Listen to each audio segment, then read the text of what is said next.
सभापति जी, किसी कार्यक्रम में अगर नेहरू जी के नाम का उल्लेख नहीं हुआ तो कुछ लोगों के बाल खड़े हो जाते हैं,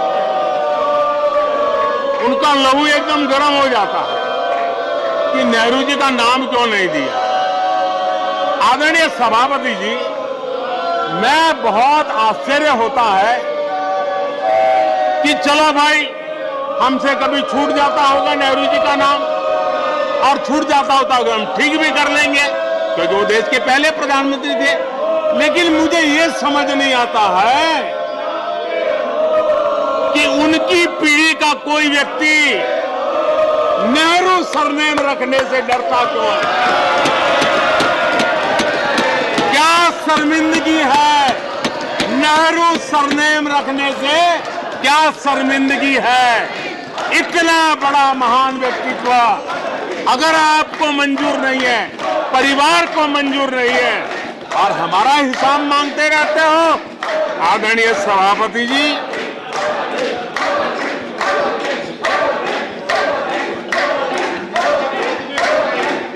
कुछ लोगों को समझना होगा, ये सदियों पुराना देश सामान्य मानवी के पसीने और पुरुषार्थ से बना हुआ देश, जन जन की पीढ़ियों की परंपरा से बना हुआ देश है। ये देश किसी परिवार की जागीर नहीं है। हमने मेजर ध्यानचंद जी का नाम पर खेल रत्न का पुरस्कार कर दिया। अंडमान में नेताजी सुभाष के नाम पर, स्वराज के नाम पर हमने द्वीपों का नामकरण किया। हमें गर्व हो रहा है। नेताजी सुभाष बोस के योगदान के लिए देश गर्व करता है, हम गर्व करते हैं। इतना ही नहीं, जो लोग आए दिन हमारे देश की सेना को नीचा दिखाने का मौका नहीं छोड़ते, हमने इन द्वीपों को परमवीर चक्र प्राप्त करने वाले सेनानियों के नाम कर दिया। आने वाली सदियों तक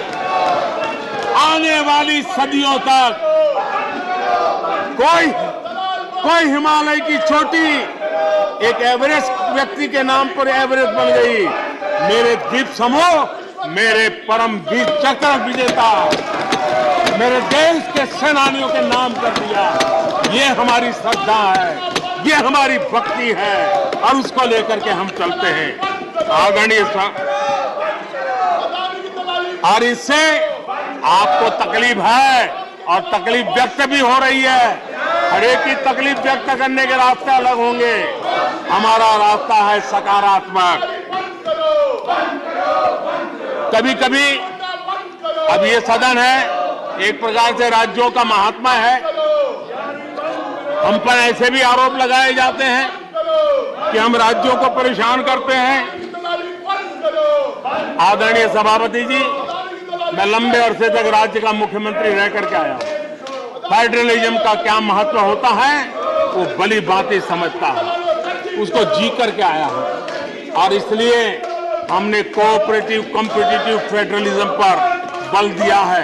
आओ हम पर्दा करें, हम आगे बढ़े, हम सहयोग करें, हम आगे बढ़े, उस दिशा में हम चले हैं।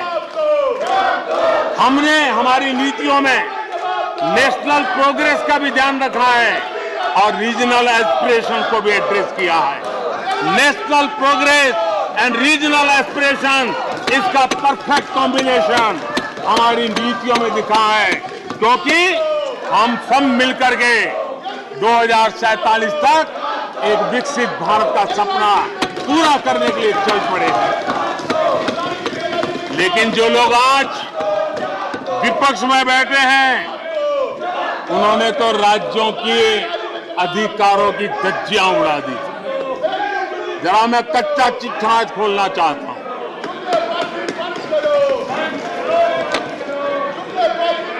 जरा इतिहास उठा करके देख लीजिए,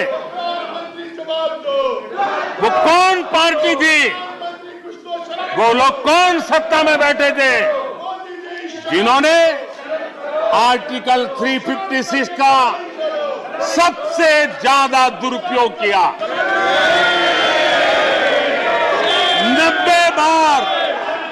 90 बार चुनी हुई सरकारों को गिरा दिया। कौन है वो? कौन है जिन्होंने किया? कौन है जिन्होंने किया? कौन है जिन्होंने किया? इतना ही नहीं सभापति जी, एक प्रधानमंत्री ने आर्टिकल 356 का 50 बार उपयोग किया, आधी सेंचुरी कर दी। वो नाम है श्रीमती इंदिरा गांधी का। 50 बार सरकारों को गिरा दिया। केरल में आज जो लोग इनके साथ खड़े हैं, जरा याद कर लीजिए, थोड़ा बार माइक लगा दीजिए।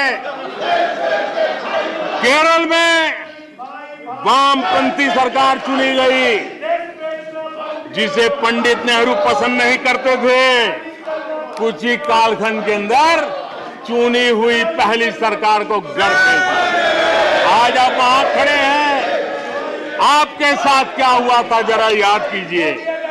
आदरणीय सभापति जी, जरा डीएमके के मित्रों को भी बताता हूं, तमिलनाडु में एमजीआर और करुणानिधि जैसे दिग्गजों की सरकारें, उन सरकारों को भी इन्हीं कांग्रेस वालों ने बर्खास्त कर दिया।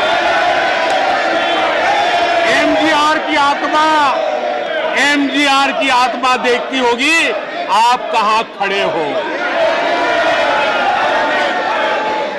यहां पर पीछे बैठे हैं इस सदन के वरिष्ठ सदस्य और जिनको मैं हमेशा एक आदरणीय नेता मानता हूं, श्रीमान शरद पवार जी।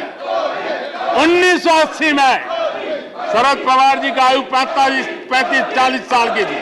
एक नौजवान मुख्यमंत्री महाराष्ट्र की सेवा करने के लिए निकला था, उनकी सरकार को भी गिरा दिया गया और आज वो वहां है। आज वो वहां है। हर क्षेत्रीय नेता को उन्होंने परेशान किया और एनटीआर के साथ क्या किया। यहां कुछ लोग आज कपड़े बदले होंगे, नाम बदला होगा, ज्योतिषियों की सूचना के अनुसार नाम बदला होगा, लेकिन कभी वो भी उनके साथ थे। उस एनटीआर की सरकार को, और वो तबीयत के लिए अमेरिका गए थे, अपने हेल्थ के लिए गए थे। आपने एनटीआर की सरकार को गिराने का प्रयास किया। ये कांग्रेस की राजनीति का स्तर था। आदरणीय सभापति जी, अखबार निकाल के देख लीजिए, हर अखबार लिखता था कि राजभवनों को कांग्रेस के दफ्तर बना दिए गए हैं, कांग्रेस के हेडक्वार्टर बना दिए गए। 2005 में झारखंड में एनडीए के पास ज्यादा सीटें थी, लेकिन गवर्नर ने यूपीओ को शपथ के लिए बुला लिया था। 1982 में हरियाणा में भाजपा और देवीलाल के पास प्री पोल उनका एग्रीमेंट था, उसके बावजूद भी गवर्नर ने कांग्रेस की सरकार के लिए निमंत्रण कर दिया था। ये कांग्रेस के पाप, और आज देश को गुमराह करने की बातें कर रहे हैं। आदरणीय सभापति जी, मैं एक बात को जानना चाहता हूं, मैं एक गंभीर विषय की ओर अब ध्यान देना भी चाहता हूं। महत्वपूर्ण विषयों को मैंने स्पर्श किया है और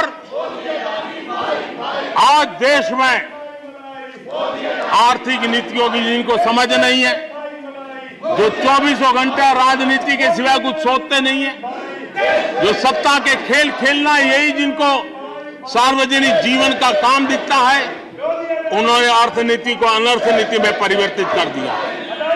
मैं उनको चेतावनी देना चाहता हूं और मैं इस सदन की गंभीरता के साथ उनसे कहना चाहता हूं कि अपने रिस्पेक्टिव स्टेट को जाके समझाएं कि ये गलत रास्ते पर न चले जाएं। हम हमारे पड़ोस के देशों का हाल देख रहे हैं कि वहां पर क्या हाल हुआ है। अनाप शनाप कर्ज लेकर के किस प्रकार के देशों को डुबो दिए गए।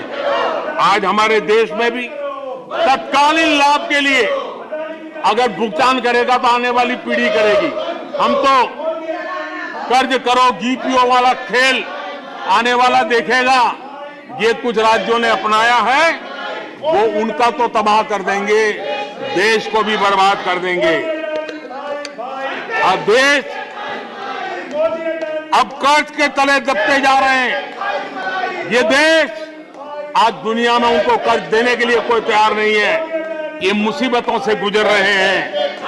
मैं राजनीतिक वैचारिक मतभेद हो सकते हैं, दलों के विषय में एक दूसरे के प्रति टीका टिप्पणी हो सकती है, लेकिन देश की आर्थिक सेहत के साथ खिलवाड़ मत कीजिए। आर्थिक सेहत के साथ खिलवाड़ मत कीजिए। आप ऐसा कोई पाप मत कीजिए जो आपके बच्चों के अधिकारों को छीन ले और आज अपना मौज कर लें और बच्चों के नसीब में बर्बादी छोड़ के चले जाए। ऐसा करके न जाए। आज आपको पॉलिटिकली सूट कर, मैंने तो देखा एक सरकार, एक मुख्यमंत्री ने बयान दिया कि भाई अब ठीक है, मैं तो निर्णय करता हूं, अभी मुसीबत मुझे कहां आएगी, 2030-32 के बाद आएगी, जो आएगा वो भुगतेगा। क्या कोई देश ऐसे चलता है क्या? लेकिन ये जो वृत्ति बन रही है वो बहुत चिंता का विषय है। आदरणीय सभापति जी, देश की आर्थिक सेहत के लिए राज्यों ने भी अपनी आर्थिक सेहत के संबंध में डिसिप्लिन का रास्ता चुनना पड़ेगा और तभी जाकर के वे राज्य भी इस विकास की यात्रा का लाभ ले पाएंगे और उनके राज्यों के नागरिकों का भला करने में हमें भी सुविधा हो जाएगी, ताकि हम उन तक लाभ पहुंचाना चाहते हैं। आदरणीय सभापति जी, 2047 में ये देश विकसित भारत बने, ये हम सबका संकल्प है। 140 करोड़ देशवासियों का संकल्प है। अब देश पीछे मुड़ करके देखने को तैयार नहीं है। देश लंबी छलांग मारने को तैयार है। जिनकी 2 वक्त की रोटी का सपना था उसको आपने एड्रेस नहीं किया, हमने उसको एड्रेस किया है। जिसको सामाजिक न्याय की अपेक्षा थी, जो आपने एड्रेस नहीं किया, हमने एड्रेस किया है। जिन अवसरों को तलाशता था, उन अवसरों को उपलब्ध कराने के लिए हमने अनेक कदम उठाए हैं और आजाद भारत का जो सपना है, उन सपने को पूरा करने के लिए हम संकल्पबद्ध होकर के चले। और आदरणीय सभापति जी, देश देख रहा है, देश देख रहा है, एक अकेला कितनों को भारी पड़ रहा है, एक अकेला कितनों को भारी पड़ रहा है। अरे नारे बोलने के लिए भी उनको बदल करना पड़ता है। जो भी ये बोलता है, घंटे भर से आवाज की जवाब दे रहा है। आदरणीय सभापति जी, एक कन्विक्शन के कारण चला हूं, देश के लिए जीता हूं, देश के लिए कुछ करने के लिए निकला हुआ हूं। और इसलिए ये राजनीतिक खेल खेलने वाले लोग, उनके अंदर वो हौसला नहीं है, वो ढूंढ रहे हैं, बचने का रास्ता खोज रहे हैं। आदरणीय सभापति जी, राष्ट्रपति जी के उम्दा भाषण को, राष्ट्रपति जी के मार्गदर्शक भाषण को, राष्ट्रपति जी के प्रेरक भाषण को इस सदन के अंदर अभिनंदन करते हुए, धन्यवाद करते हुए, आपका भी आभार व्यक्त करते हुए अपनी बात को समाप्त करता हूं।